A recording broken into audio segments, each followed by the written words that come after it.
Bismillahirrahmanirrahim. Assalamualaikum warahmatullahi wabarakatuh.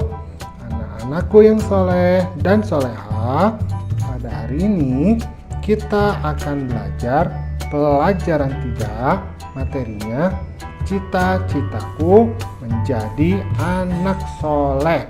Nah, submaterinya orang jujur disayang Allah. Kita lanjut ya ke pelajaran. Dari segi bahasa, jujur dapat disebut juga sebagai antonim atau lawan kata dari bohong atau dusta, yang artinya jujur itu berkata ataupun memberi informasi yang tidak sesuai dengan kebenaran.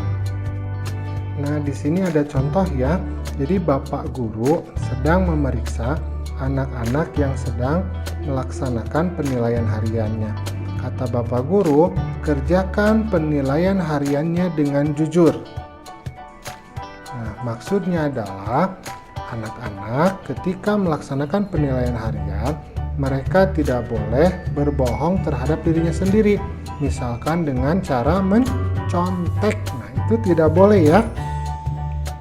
Adapun secara istilah, jujur merupakan sikap seseorang yang ketika berhadapan dengan sesuatu ataupun fenomena tertentu dan menceritakan kejadian tersebut tanpa ada perubahan ataupun modifikasi sedikit pun atau benar-benar sesuai dengan kenyataan atau realita yang terjadi.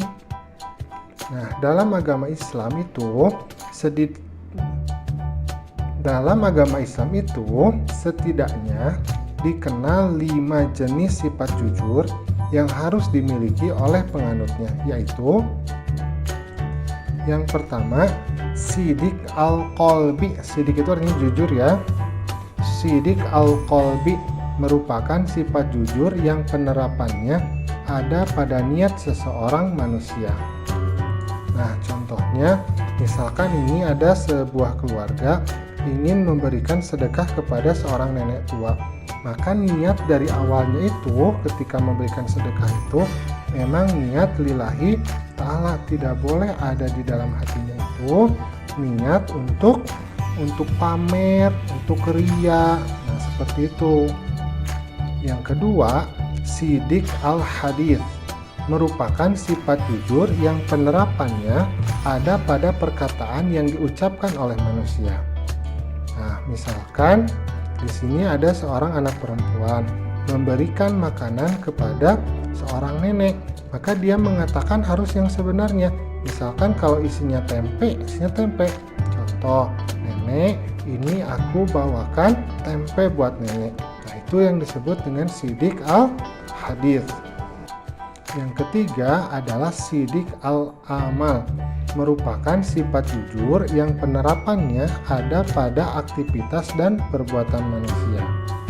Nah, misalkan ayah bertanya kepada kamu, "Hei, nak, kamu sudah sholat belum?"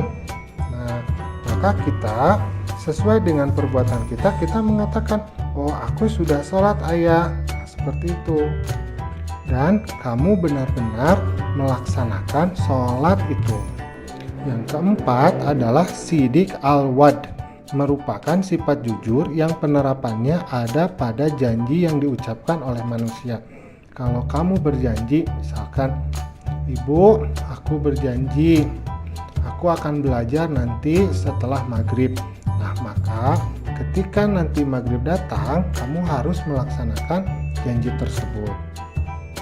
Yang kelima adalah sidik al-hal, merupakan sifat jujur yang penerapannya ada pada kenyataan yang terjadi dalam hidup manusia.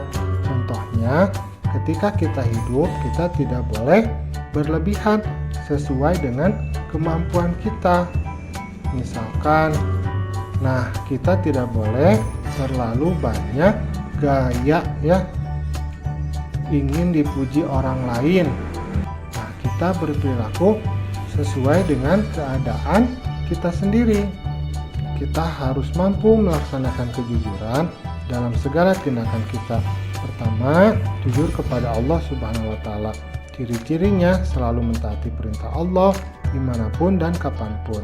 Seperti kisah gadis menjual susu di masa Khalifah Umar bin Khattab. Kedua, kita harus jujur kepada diri kita sendiri. Kalau kita tidak bisa, maka kita harus mau belajar. Kalau kita tidak mampu, maka kita harus mau berlatih. Nah, yang ketiga adalah kita juga harus mampu jujur kepada orang lain. Nah, di gambarnya diperlihatkan ada seorang anak yang mengembalikan kembalian, di mana